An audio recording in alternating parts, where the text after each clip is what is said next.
बहनी ऐसा तो है गई है पता लिख कमरी पे एतना कहां भातार काटू नहीं ते कुछ बोला नहीं आज इतना खुशी के दिन बा ले आल बाटी बाजारी से 10 किलो मछली खरीद के एक खानी बना पाई दूसर की खान बनावत बाटी अति सर की खानी खातिर रख ले बाटी आंख बढ़िया बनाई लो खबर खाब भातार काटू नहीं ते सोचत ही कैसे बड़की जीजी के बहका फुसलाई दे कि बड़की जीजी नहीं खाए अकुल हमने मजा मारी तो हलक चला के हम हो काम चला के नहीं बाटी क्या हमारा बड़की जीजी तू बहुत झट्टे से बुरा मान जालू तहरे भलाई के नाते बोलत रहनी तहरे भलाई में क्या बोली दे ओह बेकार बाय चाहे दे तू हमार दक्षिणा जीजी हमने से का बड़की जीजी चाहे मोटा रहे चाहे भैंसी रहे चाहे उठ न पावे चाहे बैठ न पावे कवन भला हमने के बड़की जीजी को उठावे बैठावे के बाय अच्छा को छोड़ा हमार बड़की जीजी मछलिया पे ध्यान दिया ए हमार बड़की जीजी ले तू दे तू न तनी मछलिया तीखे कैसन बनवले बाटू अब देख हमार बड़की जीजी टप टप लारे चुगत बा मछलिया खातिर का जिंदगी बा जब से बूढ़ा गई है न अपने बहिनौरे अपन खबर पार्टी साटी कई जाता बा आ केहू कानो कान खबर नहीं पहुंचता बा बूढ़ो नहीं जानी पई है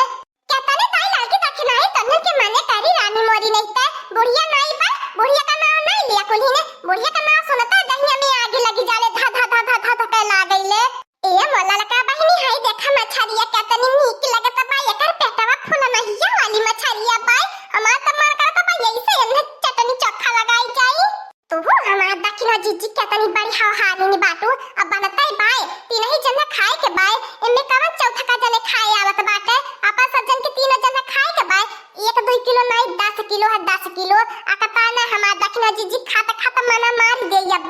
तबा त हमार ललका बहिनी हम बनावे नहीं भिड़नी बनावा बैठी त तबो या बतावत बनावत मना मारी दे त यही के मारे नहीं भिड़नी बड़की जीजी के भिड़ाई देहनी बड़की जीजी ताकि मना मारी जाए बड़की जीजी का न खाए एतना नीक हमार बड़की जीजी महकत पाई लागत बा चटपटा बनल बाई हमार बड़की जीजी टोला मोहल्ला महकत होई तो जानी चाहिए हमार बड़की जीजी वने मछली बनावत खाती बाटी नी केहू नहीं जानी लड़की दक्षिणा जरा न कुली ने अब बना लेत बाटी अकुली चला खा खाई के मस्ती मार मार के सुतल जाई अब खा खाई के कालू के हमारे लइके चली गई है ने बूढ़ा जहां जाइए हमारे कालुआ के लटकावा ले जाईनी हमारा कालुआ रहत त नहीं खात हमारे कालुआ के बहुत नीक लगल मछरी ए लड़का बहिनी कालुआ भगाल बात याही में वह त कोसी कोसी मिठाई चापत होई तू अपन वही कालुआ के सोचलू के तना खिवा पीवा के मोटावाई दे अब जैसे बा वैसा रही दूसरे मेला नहीं होई हो रे मोरे दादा रे मोरे बाप्पा ई का हम एक दिन खातिर अपन घर द्वारवा छोड़ के का चली गईनी ई तो भातार काटी अपने मन मौजी होई गईनी को भातार काटी लगन दादी तरह का बिटिया हलवाइन का बिटिया तहां लगन अपने मन मौजी भइली बाटो हम 2 दिन खातिर अपने बहिनौरे का चली गईनी तहां लगन अपने मन का भूजती बनावती बघारती खाती हो छौका मारती हो मछली लाई के बाजारे से सोचलू का भातार काटी लगन कि बूढ़ा के पता नहीं चली को हमारी अम्मा तू तो अपने बहिनौरे कैला लू है आया बहनी 8-10 दिन में आवा वाली रहलू कैसे आज अचानक में आ गईलू न कौनो फोन न पताई हां हमारी अम्मा अब इन बियाह नहीं नीबू कले तबले तू घर का चली आईलू हवे घर तारे बिना कहां भागल जात रहा हमने तो घर द्वार में देखत बाती बढ़िया से जब भातार काटी नहीं ते जहां तन्हे रहा तहां हम तन्हन के भरोसे अपन घर द्वार छोड़ के हम कैसे नात रिश्तेदारी में रह लिए बे आ ये दबा घर द्वार छोड़ लेक नतीजा तन्हन के ऊपर कोहू हमार बड़की जीजी हमन का मछरिया का महकिया बुढ़िया के बहिनौरवा पहुंच गई लाली का सुन के भाग के आवती बाय तोहार लोगन भातार काटी अपने मन का सोचलू बनाई ले खाई ले बुढ़िया जानी नहीं पाई हमें पता लागल त हम भाग के आवत बाटी अब हमारे बहन के बिटिया के बियाह नहीं ने बुकल तब लिख हम बतावा रोज घर का चक्कर काटब आज वाले बाटी भातार काटू लोगन घर में ताला कस के जाब हमें ताला का नहीं हरे जा आ चाहे 7 दिन का राशन पताई निकाल के तहल लोगन के भर के जाब अपने बिचला घर में कोठा कारी पे कुल जगह ताला कस के जाब आ माला लगा बहनी मछली बनत भाई टोला मोहल्ला में महकल होई कौनो भातार काटी फोन लगाई के चुगली करे होई तब बुढ़िया भाग के आवती बाय सही कहती हो हमार दक्षिणा जीजी जता बुढ़िया सासती कहती बाय वैसे हमन का रानी पड़ोसी टाटा टोली के कवन देखा नहीं मांगती हमने तीनों जरा जेठानी किया सोचे नहीं कितना दिन में लड़ाई झगड़ा होई हमें मजा आवे तब कुछ हाथ में लड़ावती रहेनी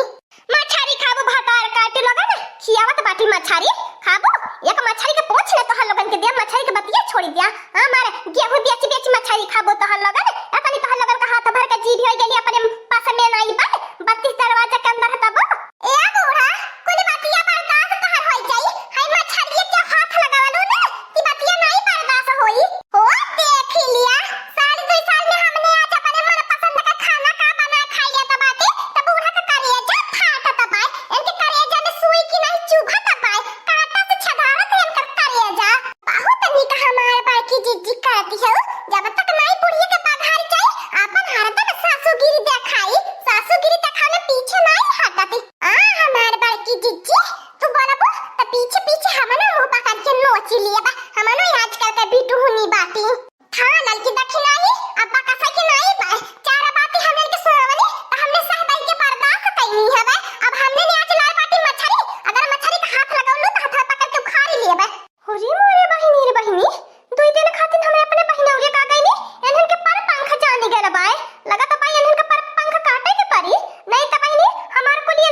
अरे बहनी चली दे हम एकनियन के मुहे लगा बेकार पाया छी बहनी लोगन के अपने बेइज्जती करवाई सारे या में दीदी बहनी लोगन देख के मजा न लिहा का करी धिया पतोहियन के त जनबे करेलु आजकल के घरे घरे देखा अक्कै लेखा देखा न हमार बड़की चाची अपने भाग लेहनी नहीं त हमें